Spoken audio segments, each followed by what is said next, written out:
희망의 메시지 2020년 11월 넷째 주 멋진 하루 새날이 밝았습니다. 창창창 TV 유튜브가 선정한 오늘의 희망 메시지는 머물지 마라 그 아픈 상처에. 살다 보면 이런 일도 있고 저런 일도 있습니다. 한 가지 일로 너무 상심하지 마세요. 인생에 많은 수가 있는 것 같으나 딱 두 가지 수밖에 없다 하네요. 네. 애독자 여러분, 그 두 가지 수가 뭐겠습니까? 이런 수 하나, 저런 수 하나. 오직 그뿐이랍니다. 재밌네요. 네. 머물지 마세요. 그 아픈 상처에 훌훌 털어버리고 일어나셨으면 좋겠습니다. 그래서 빛잖아 화이팅! 아, 네. 요즘 참 어려운 일들이 많은 세상입니다. 용기를 내시고 어떤 어려움에 머물릴 때도 훌훌 털고 일어나는 그런 하루가 되기를 바랍니다. 네. 자, 이어서 오늘 특별한 시사 기획을 우리가 꾸며왔어요. 네. 예, 세간에 큰 화제가 되고 있는 사유리 얘기. 무슨 얘기인지 아시겠죠? 사유리가 밝힌 자발적 비혼모에 대한 얘기군요. 비혼모. 네. 아, 참 용어도 어려운데 네. 결혼하지 하지 않은 않고 상태에서 엄마가 아이. 된다는 얘기인데 네. 그게 어떤 화제가 되고 있나요? 네. 그 예능 프로그램 있죠? KBS. 네. 그 미녀들의 수다. 그 방송을 통해서 인기를 얻게 됐대요. 시끄러운 여자죠. 네. 일본인 사유리. 예. 근데 자발적인 비혼모가 된 사실을 아주 거침없이 털어놨습니다. 그래서 사유리의 비혼모 출산 소식이 낙태 논란으로 뜨거운 한국 사회에 비혼 여성의 출산 권리라는 새로운 화두를 던졌다는 아주 용기 있는 평가로 또 아니, 그렇게 얘기를 하고 있어요. 결혼 안 한 상태에서 출산하는 권리를 주장했다는 떳떳이 얘기죠. 갖겠다. 네. 이런 화두라는 얘기죠. 네. 원래 엄마가 됐어요? 네. 애를 낳았어요? 네, 얼마 전에 애를 낳은 것 같아요. 어떤 재밌네요. 산부인과에서. 예, 예. 그러니까 물론 한국 사회가 그 부분에 대해서 그렇게 고운 시선은 아니죠. 미혼모에 대해서도 뭐 그렇겠지만 비혼모는 사실 사회적으로 인정이 안 되는 분위기인데 일본인 사유리는 그렇게 결심을 했다 합니다. 나이가 40이 넘었잖아요. 그래서 결혼하기에 사랑하는 사람이 나타나지도 않고 또 나이가 먹었다는 이유로 그냥 아무런 생각 없이 결혼하기도 싫은데 아이가 갖고 싶었던 거예요. 엄마는 되고 싶었던 거예요. 여기에서 이제 문제가 있었습니다. 한국 사회는 결혼하지 않고서 시험관 아기를 갖는 것은 절대 인정되지 않아요. 불법으로. 불법으로. 네. 명백한 불법이죠. 그래서 자기의 모국인 일본을 향해서 시선을 돌렸죠. 그래서 일본에서 시험관 시술을 하는데 사실은 성공하냐 성공하지 못하냐도 50%밖에 안 됐다고 합니다. 그리고 일본도 정자은행이 없대요. 그래서 다른 나라를 통해서 수입된 정자에 의해서 아이를 성공적으로 가진 거죠. 그리고 얼마 전에 건강한 아이를 출산했다는 그런 얘기입니다. 글쎄요. 근데 어떻게 보면은 참 정상적으로 생각한다면은 결혼을 결심하고 또 엄마가 되기로 결정을 했더라면은 자연스러운 건데 아마 본인은 꼭 비혼을 또 선택했던 이유도 있었겠지요. 꼭 결혼만이 꼭 행복을 보장 안 한다 그런 생각을 가졌나요? 그런 생각도 있죠. 근데 하여튼 사유리 씨는 그 고민은 했다고 합니다. 네. 아기를 낳게 되면 아빠 없는 아이한테 그런 삶을 살게 해야 되잖아요. 그렇죠. 그러니까 아빠의 몫은 아무래도 좀 태권도 뭐 이렇게 사내 아이 모양이죠. 네, 축구 뭐 이런 것들에 대한 요구가 많을 거라고 생각을 해서 사유리 씨는 자기가 아기 성장 과정에 따라서 태권도도 하고 마라톤도 하고 축구도 하고 완전 신체적인 그런 활동도 열심히 해서 아빠의 공백을 좀 메꿔보겠다는 그런 생각까지 할 정도로 철저하게 엄마가 되는 연습을 하고 있는 것 이제 같습니다. 엄마로서 이제 책임감이 드는 거죠. 네. 또 아빠 없는 또 자녀에 대한 그런 두려움, 네. 뭐 그런 걸 극복하기 위한 그런 준비를 할까요? 네. 뭐 그런 측면에서 그런 것도 있는 것 같고. 그래서 재미있는 게 음, 그 아기를 음, 기프트라고 소개할 생각이래요. 왜냐하면 기프트가 선물 아닙니까? 그러니까 아이에게 그 정자를 기증자를 기증해준 그 아빠를 예, 없으니까 선물 누구냐라고 같은 물으면 아이를 준 사람, 네, 기프트 뭐 이렇게 세상에서 소개를 할 가장 거라고 합니다. 감사를 드릴 수 있는 누군가는 모르지만 네. 그런 사람이라고 설명을 하겠다는 얘기죠. 네, 그렇습니다. 그래요. 그래도 한국 사회에서는 싱글맘에 대한 대해서는 그런 상당히 시선이 부정적이죠. 그건 뭐 어떻게 달라져야 되는 거죠? 사실은 우리가 사유리가 일본이잖아요. 그렇죠. 또 일본에 가서 출산도 했고 또 일본에서 일이 일어난 거지만 이 한국 사회에서 이렇게 화제가 크게 되는 것은 이 사유리 연예인이 한국에서 활동을 하기 때문에 그래요. 그렇죠. 또 이미 출산을 하고 와서 이제 한국에 와가지고 또 이런 그걸 걸 용기 있게 또 정직하게 얘기했으니까. 솔직하게 네. 워낙 또 솔직하기 거침없죠. 때문에 예. 이게 아마 이제 여성계 또 정가에서도 여성 국회의원들 또 상당히 반응이 네. 다양한 것 같아요. 네, 그렇습니다. 사유리가 얘기하는 거는 한국 사회가 굉장히 따가운 시선으로 부정적인 자기를 생각. 볼 수 있다. 네. 하지만 한국 사회도 자기를 통해 미혼모나 싱글맘이나 비혼모에 대한 어떤 적극적인 관심과 그다음에 수용하는 그런 시선을 좀 받았으면 좋겠다라고 생각해서 용기 있게 얘기한 거고, 근데 한 가지 아기에게 미안한 거는 자기 욕심 때문에 그렇죠. 처음부터 어떻게 보면은. 아빠가 없는 네. 어떻게 보면 편가정이잖아요. 뭔가 그렇지. 그런 것이 편부가정. 예, 그런 편모만 있는 거죠. 엄마야 선택에 의해서 그거에 애를 갖게 대해서는 매우 됐지만 미안하다라는 참 입장입니다. 그 아빠 없는 자녀 입장에서 아들 입장에서는 네. 미안한 감을 엄마로서 갖고 있는 거죠. 네, 그렇습니다. 네. 글쎄요. 그래도 사유리는 그러지 않을까요? 솔직히 사랑하는 사람과 결혼해야 하는 것이고 또 아빠가 있는 세상에서 가장 행복하다고 생각하는 것은 우리 사유리도 인정을 하고 있는 거죠. 그러나 그게 본인한테는 어떻든 허락이 되지 않았어요. 네, 그렇습니다. 예. 뭐 때로는 잘못된 만남에 의해서 뭐 폭행하고 술 마시는 아빠를 만날 수 있는 것도 주변에서 볼 수 있는 일들이었기 때문에 네. 아마 그런 거에 대한 두려움도 좀 있었던 것 같고요. 네, 그렇습니다. 네. 그러나 또 이런 미혼 가정에 대한 또 비혼모 이런 문제에 대한 시선도 좀 많이 이 기회에 좀 바뀌는 계기가 되었으면 좋겠다는 것이 일반인들의 또 생각인 것 같고 소임 생각 어떠세요? 글쎄요. 사실 이런 의견을 얘기하기가 쉽지는 않는데, 쉽진 않아요. 네. 사실 우리 낙태는 권장하지 않잖아요. 네. 아기를.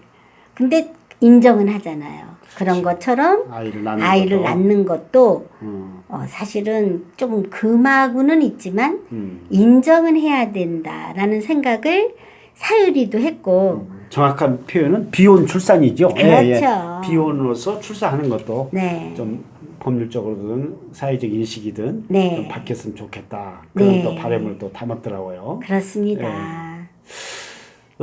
일본도 한국도 아이를 안 낳는데 사실 아이를 가지려고 하는 사람을 좀 도와주면 되지 않겠느냐 네. 그런 표현을 할 수 있는 것 같고요. 또 정자도 자유롭게 받을 수 있는 그런 구조에 대해서도 좀 얘기해 봤으면 좋겠죠. 자기가 너무 힘들게 정자를 기증받았으니까요. 혼자 아이를 낳아 키우고 싶은 한국 여성들에게도 용기를 가져라고 이런 표현도 했다고 그러는데 네. 예, 그래요. 어떻든 간에 여성의 출산이라는 게 임신이라는 게 오랫동안 네.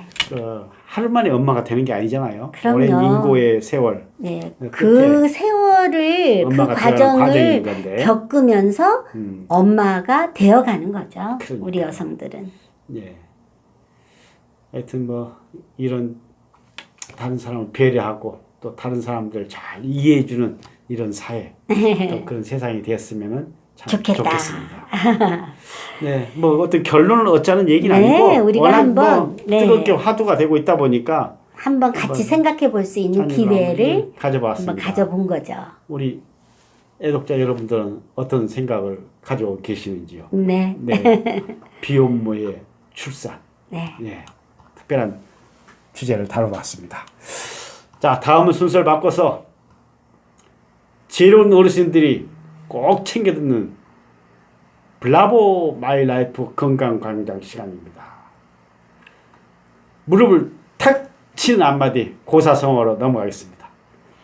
어르신들의 고사성과 젊은이의 신세를 통하여 세대 간의 벽을 허무는 소통 시간입니다. 네. 오늘의 사자성어는 경강부회,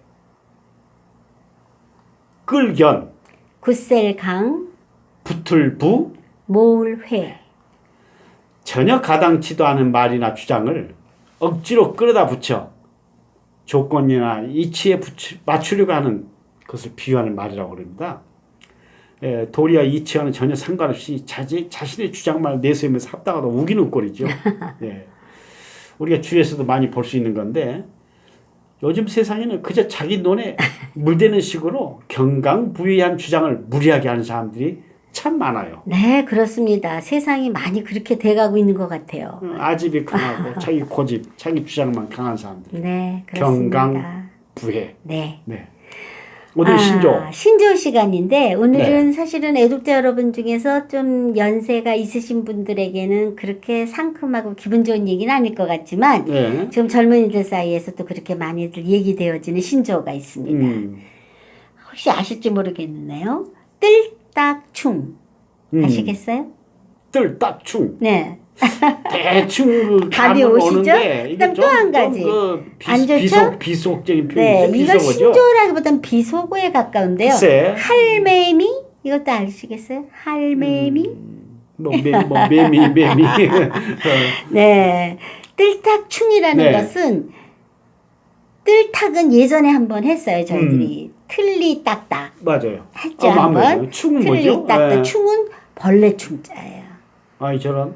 그러니까 일부 몰지각한 노인, 몰지각한 노인들 있잖아요. 뭐 지하철에서도 볼 수 있고 막 그럴 때 그런 노인들을 낮잡아서 이르는 친조가 틀딱충이라고 한답니다.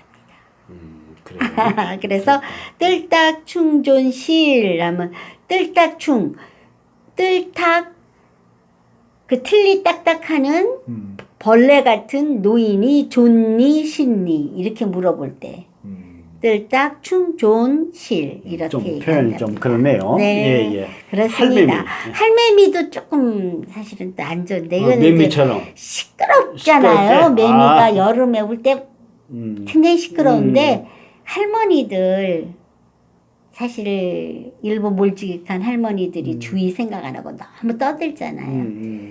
그런 할머니를 지칭해서 할매미라고 한다고 합니다.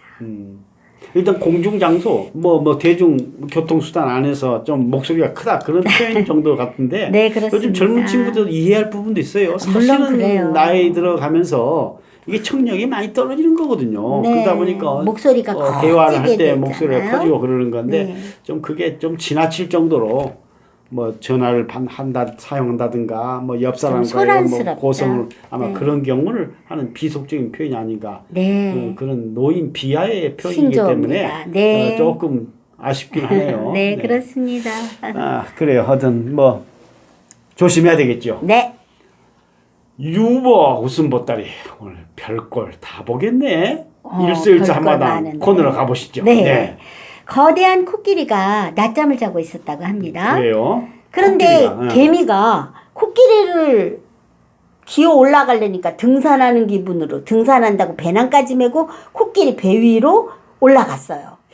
깜짝 잠에서 깬 그 코끼리가 개미에게 소리쳤죠. 야, 임마, 무겁다. 안 내려가. 이렇게 소리를 질렀던 거예요. 그러자 개미가 아빠를 번쩍 지켜들면서 소리쳤죠. 조용히 자스가 확 밟아 죽이기 전에. 얼마나 웃겨요. 그러자 마침 이 광경을 지켜보던 하루살이가 혼자 중얼거렸다고 합니다. 아이고, 세상에 오래 살다 보니 별꼬라지 다 보겠네. 오래 살다 보니 하루살이가 주제. 이렇다는 얘기입니다. 아이 참. 네. 개미가 콱 밟아 죽이기 전에 이런 네. 큰 소리 치는 것도 그렇고 네. 재밌네요. 하루살이가 오래 산다는 것도 웃기고요. 소인이 네.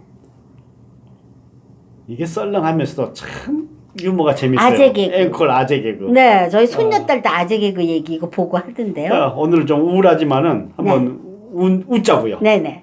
혹시 거한 실업 회장 이런 유머 들어본 적 있어요? 거한실업이라고 우리나라에 없는 것 같은데. 퇴직한 날 보고 아내가 때론 집사님이라고 저를 빗대서 하는 경우가 있어요. 그때 말한 집사님이 무슨 뜻인지 아세요? 집에서 사는 사람? 그래요. 그걸 빗대어서 하는군요. 퇴직한 남편을 두고 아내가 하는 말이에요. 집사님. 근데 어떤 때 기분 좋으면 집사 위에 뭐지요? 장모님이요. 장로님은 승격도 시켜줘요. 그때 말하는 장로님은 무슨 뜻인지 아세요? 장기적으로 집에서 노는 사람을 말하는 거 아닐까? 여기까지는 알겠는데요. 그래서 집사가 장로가 되는 겁니다. 네. 아내의 기분 따라서.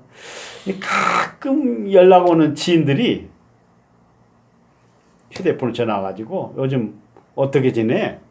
뭐 하냐고 물어보면 제가 뭐 꼭 이렇게 답을 해요. 나 요즘 뭐 거한실업 회장에 취임했어. 어이구, 퇴직한 자네가 거한실업 회장이라니. 그러면 거의 모두가 부러운 표정으로 네. 뭐 하는 회사야? 회사야? 하고 묻거든요. 네. 제가 이 얘기를 하지요. 별거 있겠어? 거실과 안방을 오가는 실업자 회장이라고. 이렇게 말하면 서로게 즐겁게 웃어서 좋지 않겠습니까? 겉에서 듣고 있던 마누라가 한마디 하죠, 이럴 때. 아이고, 회장은커녕, 아이고, 마포불백이야. 하고 이렇게 놀려댄다고 합니다. 마포불배? 마포불백은 또 뭘까요? 마포불백? 회장은커녕 주제. 마누라도 포기한 불쌍한 백수랍니다. 어떻게 보면 참 서글프기도 하고. 어때 뭐 집에 많이 머물다 보니까 네. 아내로부터 속상해. 이런 핀잔도 듣고 살게 되네요. 네, 일단 그렇습니다. 웃자고 한 얘기고요. 네네. 아재 그렇습니다. 개그입니다. 네, 이걸로 마치겠습니다. 네. 재밌네요. 네.